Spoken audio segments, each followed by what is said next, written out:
Salut et bonjour à vous, bienvenue sur notre chaîne La Bataille des Chéris saison 3. Tout d'abord, avant de vous livrer le contenu de la suite de votre série camerounaise à succès La Bataille des Chéris, tâchez bien à vous abonner à cette chaîne pour ne rien manquer de votre série. Alors, si cela est déjà fait, on commence. Nous avions vécu tout ensemble sur les écrans de A+, La Bataille des Chéris saison 2 et cela nous a laissé avec le cœur déchiré à la fin.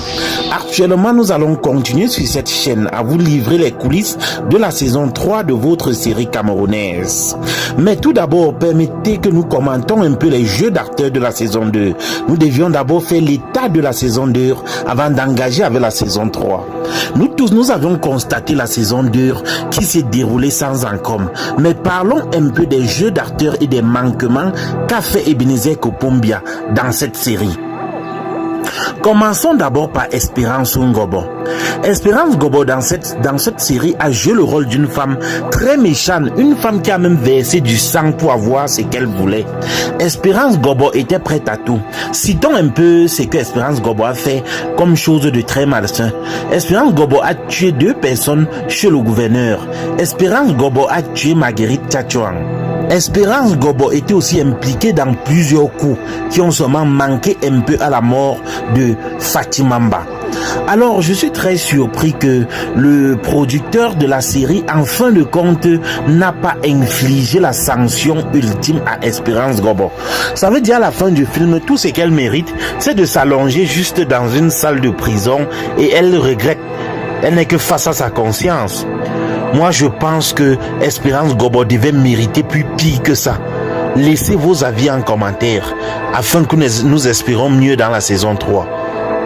Espérance Ngobo devait mériter plus pire que ce qu'elle a eu. La prison était trop petite pour elle. Moi, je croyais qu'Espérance Ngobo devait souffrir et mourir.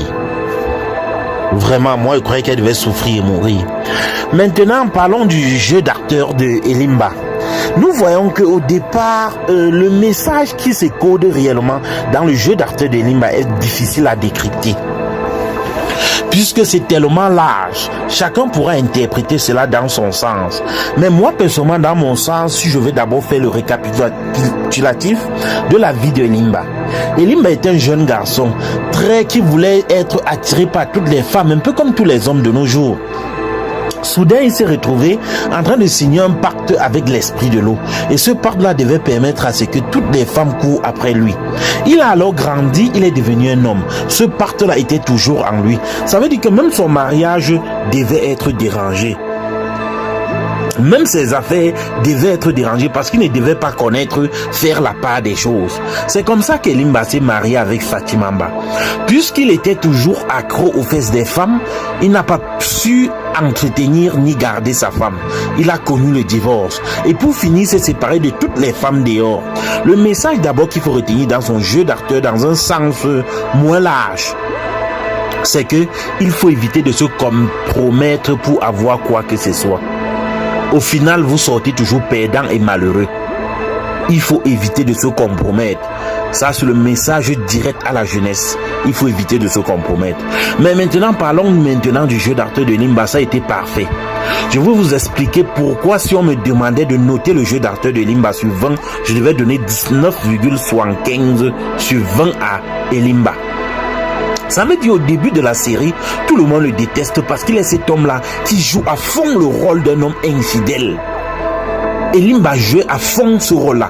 On se rappelle qu'Elimba sortait de chez lui à minuit pour aller rencontrer une femme.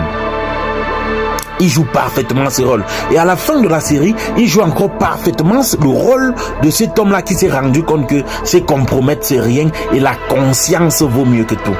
La personnalité vaut mieux que tout. Ça veut dire à la fin, voilà encore les femmes qui viennent vers lui, mais lui refuse. Il n'a plus l'appétit. Et il finit même par aller vouloir se livrer à l'esprit de l'eau parce qu'il ne voulait pas tuer quelqu'un, il voulait avoir l'esprit tranquille. Vraiment, c'est un rôle très parfait qu'il a joué. Très parfait, s'il faut le dire. Maintenant, parlons de Fatimamba, le rôle de Fatimamba. Déjà, je vais vous expliquer s'il fallait noter son jeu d'acteur. Je noterais ça même à 2 sur 20. Je vais vous expliquer pourquoi à 2 sur 20. Fatima Mba est d'abord la femme de Elimba. Et du début de l'épisode 1 jusqu'à l'épisode 20, les deux ne se sont pas embrassés. Je peux vous assurer que le film est fini ainsi sans que Elimba n'embrasse Fatima Mba. Alors si elle se sent tellement importante et quoi que ce soit, elle doit laisser une autre personne jouer ses rôles. Elle doit laisser une autre personne qui peut jouer ses rôles à fond, jouer ses rôles. Ça c'est mon constat et c'est le constat qui a été fait sur tous vos écrans. Fatima Mba ne veut pas se suyer, ne veut pas embrasser les hommes dans les films, mais elle doit occuper toujours les postes d'actrice. Non, raison pour laquelle moi je dis son jeu d'acteur n'était même pas à noter. Voyez-vous, Elimba embrassait correctement cette sa mère, sa femme. Non, elle ne voulait pas et elle voulait être la femme principale. Ce côté-là ne nous donnait pas le sens réel que le producteur veut donner à sa série. Ça veut dire qu'on savait que bon, c'est juste du montage. Et comme c'est du montage, peut-être elle n'admire pas Elimba. Donc pourquoi est-ce que ce dernier doit devoir sucer ses lèvres? Donc son jeu d'acteur n'était pas vraiment à apprécier. Maintenant, revenons à son rôle de famille dans la société. Moi je dis, elle mérite vraiment ses 2 sur 20. Elle a même giflé son mari, chose qui ne se fait pas. Quel qu'en soit ce que votre mari vous a fait, vraiment il ne mérite pas une gifle. Fatima a giflé tous ses collaborateurs et ses collaboratrices. Ce n'est pas parce qu'elle est très forte, c'est pas manque de respect. C'est parce qu'elle est très mal éduquée. C'est parce qu'elle est mal éduquée. Dans la vie, quelle qu'en soit la façon dont vous êtes fâché, ça ne se justifie pas par le fait que à tous les points vous allez seulement gifler les gens en face de vous. Non, ce jeu d'acteur n'était pas bien. Et demain elle devient gouverneur. Est-ce qu'elle le méritait même vraiment? Après avoir utilisé tous les plans de Elimba pour le détruire, elle devient gouverneur si bien qu'elle est fière. Elle ne le méritait pas vraiment. Elle ne le méritait pas. 2 sur 20, c'est ce qu'elle mérite. Ok, allons maintenant au rôle de Bicep. Nous nous rendons compte que Bicep a joué parfaitement son rôle. S'il fallait noter Bicep, on devait noter Bicep même à 17 sur 20. 17 sur 20. Parce que Bicep est cette fille-là qui au début est très... Personne ne comprenait Bicep. Ça veut dire qu'au départ, tout le monde l'a détesté. Mais vers la fin du film, tout le monde s'en rend compte qu'elle comprenait réellement où est-ce qu'elle partait. Et elle comprenait aussi parfaitement ce qu'elle demandait à sa mère. Elle n'en voulait pas de trop et elle voulait juste le bien de sa mère. Bicep était très dur envers Elimba, mais avait raison. Parce que un papa qui a sollicité que tu ne viennes pas au monde, il ne fait pas aussi, il ne faut pas le traiter comme si tu marchais sur des œufs. Dans le rôle de Bicep, le jeu de Bicep a été très bien fait, très sec. C'est-à-dire, on dirait qu'on était dans la vraie vie. Dans la vraie vie, mes blagueurs. On penserait qu'on était dans la vraie vie. Ok, revenons maintenant au jeu d'acteur de Touré. Le jeu d'acteur de Touré, vraiment, je n'apprécie pas trop, mais d'aucuns pourront apprécier. Elle a tué les membres du réseau, elle a trahi tout le monde au détriment de Elimba. C'est naturel, l'amour, quand ça arrive, personne ne peut contrôler. Bon, la seule chose que je n'ai pas beaucoup apprécié, c'est que Touré a tué, quel qu'en soit le cas, elle a versé le sang. Même s'il fallait défendre les enfants de l'Afrique qui sont pillés, il faut se remettre à Dieu.